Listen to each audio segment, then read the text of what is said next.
Italian subs are not really an Italian phenomenon. In the U.S., they started among Italian American immigrant laborers in the Northeast, where they developed in disparate areas with different names.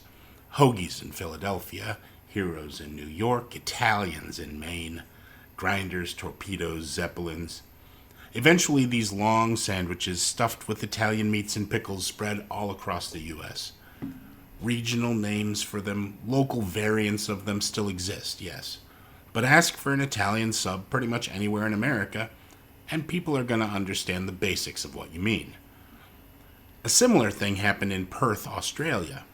In the 1950s, a couple different Italian markets started selling long, crusty bread rolls filled with Italian meats, salami, coppa, mortadella, along with cheese and antipasti, and their Italian-Australian immigrant patrons, when ordering one, would request a panino Italiano. Their English-speaking neighbors soon picked up on this deliciousness, though, and gave it a very English name. Just as the countries of mainland Europe are referred to by Brits as, collectively, the continent, this Western Australian version of the Italian sub soon came to be known as the Continental Roll, or the Conti Roll for short. But it never spread across the country to be embraced by Australia as a whole, the way it did in the U.S. Can you get an Italian panino elsewhere in Australia? In Melbourne or Sydney, Brisbane or Adelaide? I'm sure you can. But if you ask for a Conti roll in any of those places, they'll look at you like a third eyeball just grew out the top of your head.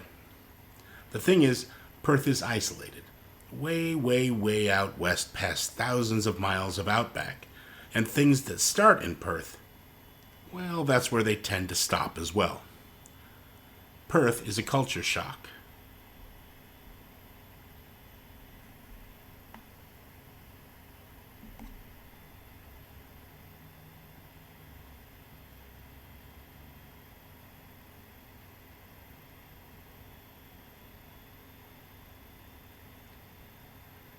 The Conti roll starts with a long, crusty, chewy bread roll, which I buttered in a way that is not very Italian, but is very Australian.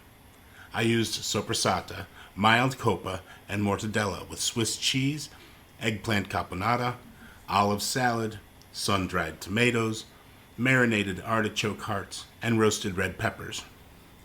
I topped all that in the typical Australian fashion, with julienne carrots and pickled beetroot, lettuce and tomato. And since it was such a massive sandwich, I wrapped it up in butcher paper to help keep it together.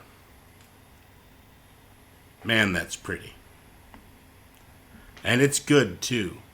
Nearly any three Italian cured meats together will be a winning mix, but this particular combination of the salty, peppery soppressata with the sweet, warm spices of the coppa and the mild, fatty mortadella is an especially good one, accented by the nuttiness of Swiss cheese.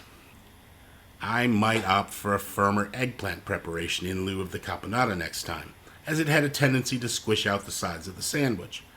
But I was a fan of the flavor, and how it combined with the salty and bitter olives, with the sweetness of the roasted red peppers and the beetroot, and the intensity of the sun-dried tomatoes, salty and sweet, sour and savory. There's a lot to like in this sandwich. If only you didn't have to go quite so far to get one.